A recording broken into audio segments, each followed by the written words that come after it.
Guys, please, for the love of God, follow me on Twitter, please. I am begging you at this point. There are so many toxic people on this platform that I want you guys to at least follow me, Clan the Spurs fan, because you guys are actually cool. Not kissing your butt, all right, I promise, but interacting with you guys have been significantly better than 80% of the interactions I get on that site. Please follow me on there. I want some nasty. Are we having fun yet? All right, so I wanted to bring up this graph. Wait, I forgot my. Okay, I got it. I haven't recorded a video in a while. So I wanted to bring up this graph that I came across and just talk to you guys about it a little bit, and also address a criticism that some people have levied my way. So what is this? This is efficiency versus shot quality, and they actually explain it here. Shout out to NBA University, phenomenal Twitter space they have. So we can go ahead and see here. What does that mean? So this is their methodology. The model looks at shot type. So this is pull-ups, catch and shoot shots within 10 feet, and defender distance on shot attempts, taking the league average at each specific type, like tight pull-ups, for example, and weighs out a player's expected average efficiency field goal percentage based on their shot profile. So let's go ahead and take a look at it. So I brought it up right here. And let's go ahead and start with the most obvious, okay? Obviously, Giannis would be not only very high shot quality, but high efficiency field goal percentage for obvious reasons, right? Like they said, they bring up within 10 feet. And we all know that Giannis just kind of barrels in the paint. And he uses that strength. And it's very high percent chance of him hitting it. And he's very efficient in that regard. Same thing with Sabonis. Same thing with Zion. It's no shocker there that their shot qualities will be pretty high. Now, I do find this quite funny. I'm not here to bash on Chet, okay? But I do hate the fact that people try to compare Chet and Wemby. I think that that's kind of calmed down a little bit. People have chilled out with that.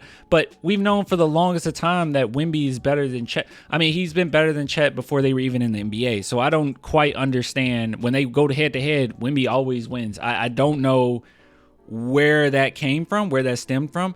But he's really good at what he's doing. So you can see that his shot quality is very high due to, let's just be honest, having SGA and Williams on his team. So it does help him quite a bit. But at the end of the day, you still got to knock him down, and he is knocking them down.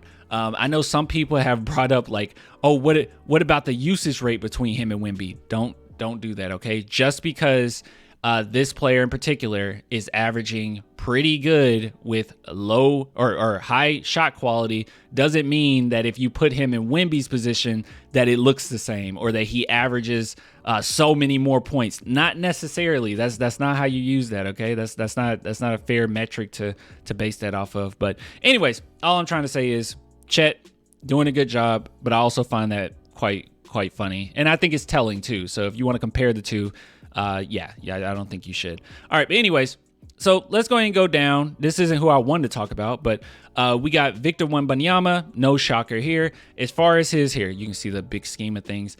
It's pretty mid, I would say, as far as his shot quality. Pretty poor, but at the same time, not too poor. Not in this category.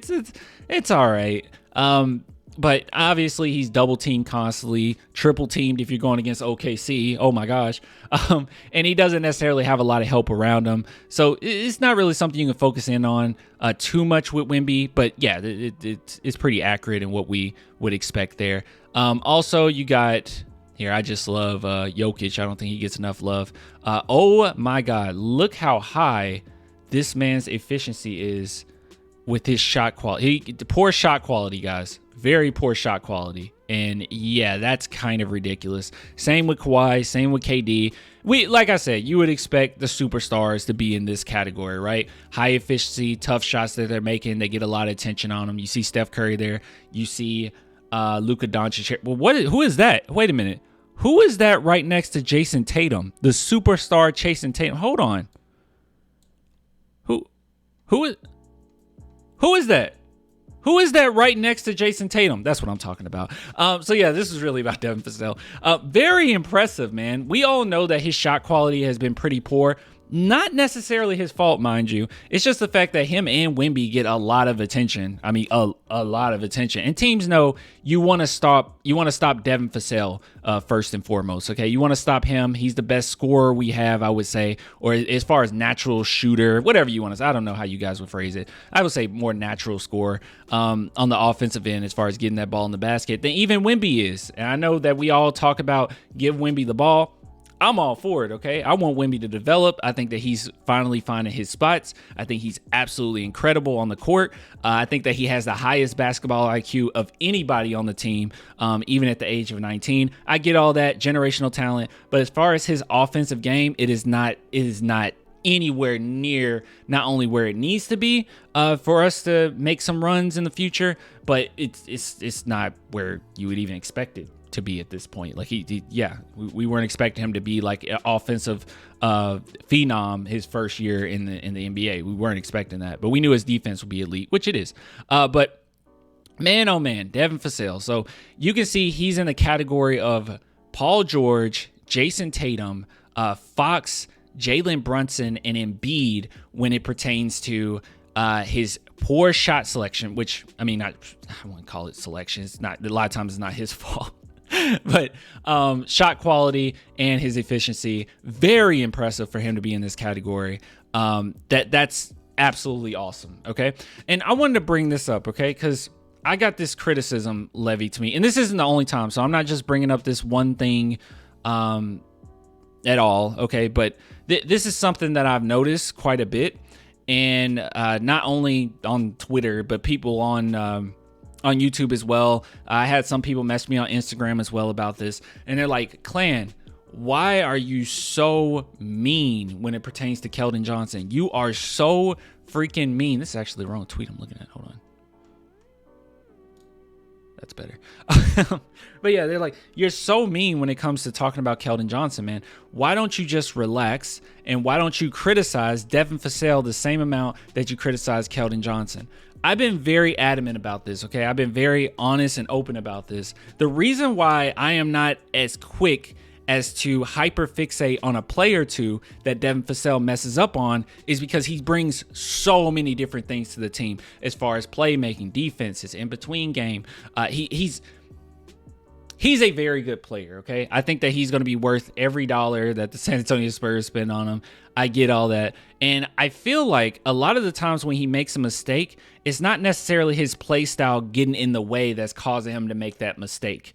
It might make a mistake as in, I missed Wemby on this one specific play, this one instance. But he's made a concerted effort to try to get Wemby the ball as much as he possibly can. He's been the most vocal about it. That's why I was so pissed off when Don Harris came out and says something like Devin Vassell thinks that he's Batman. Absolutely disgusting, okay? I hate that so much. But I think that he's done a really good job, and there's so many other things that he can lean on and so many different redeemable qualities that Devin Vassell has where I'm not going to hyperfixate on one or two mistakes. My main criticism of Devin this entire time has been be more aggressive. That's it. Just be more. Don't disappear in the middle of a game. Yeah, your defense, you can lean on that a little bit. I understand you being out there. You are a perimeter threat. Teams know that, so they can't just leave you open. You have all these things to your game, but at the same time, you can't just disappear. You have to be very active in the offense. So that's why I find it very ironic and why I didn't get that upset when Devin Vassell ended up missing Wemby. Would have been a tough pass, whatever. I won't sit here and just break it down. But at the same time, I wasn't that angry with him because at the end of the day, that's been the main criticism I've had of him is be more aggressive. You're the best scorer on the team. Do your thing. But with that being said, you can't then compare that to my critiques of Keldon, because I feel like, first off, let me say this. Keldon is a great leader on this team. I love his energy. He is a spark plug at times.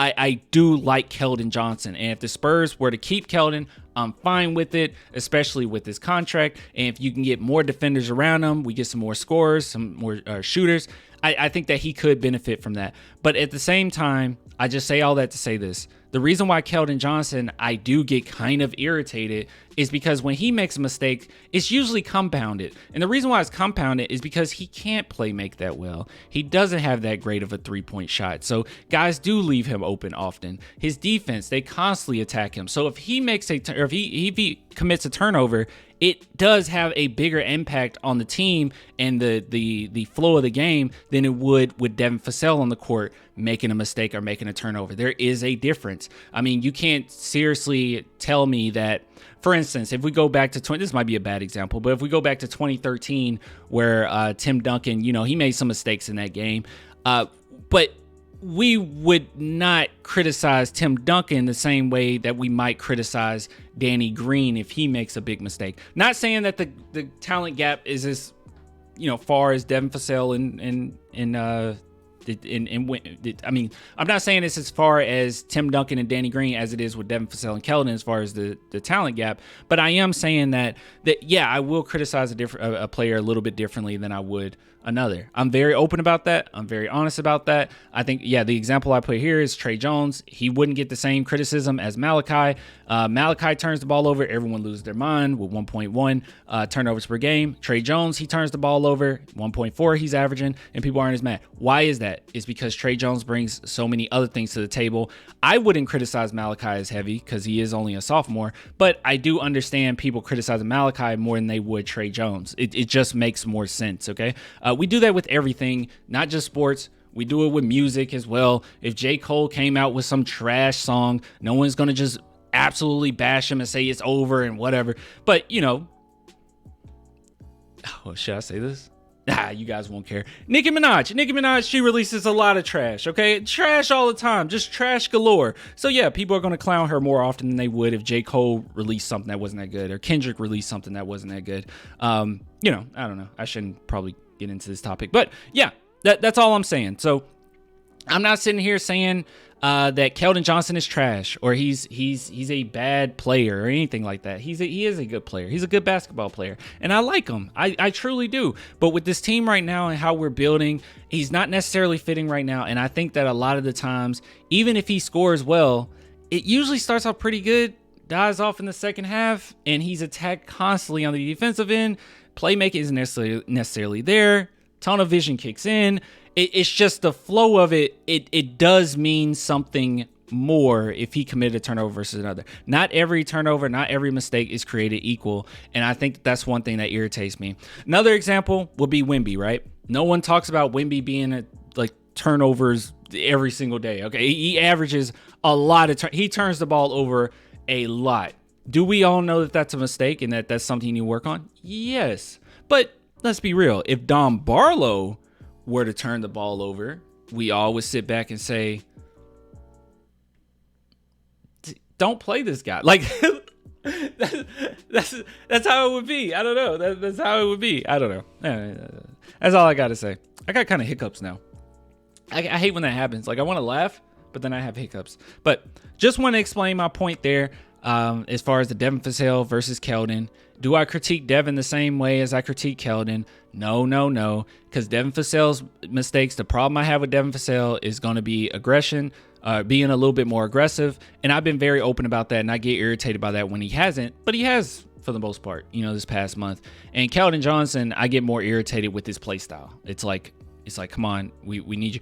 His best games is actually the games where he doesn't go as hard in the paint. Like it's games where you didn't even notice that he put up 10 points, 8 or 10 points, and I'm watching, I'm like, wow, Keldon's playing really well, good spacing, making the right cuts, defense pretty decent. Like that's when I think Keldon is at his best, when he's more in the background and he's more of a complimentary piece. But when he has to have the ball in his hands and we're relying solely on him for that second unit, it's not as smooth as I thought it would be.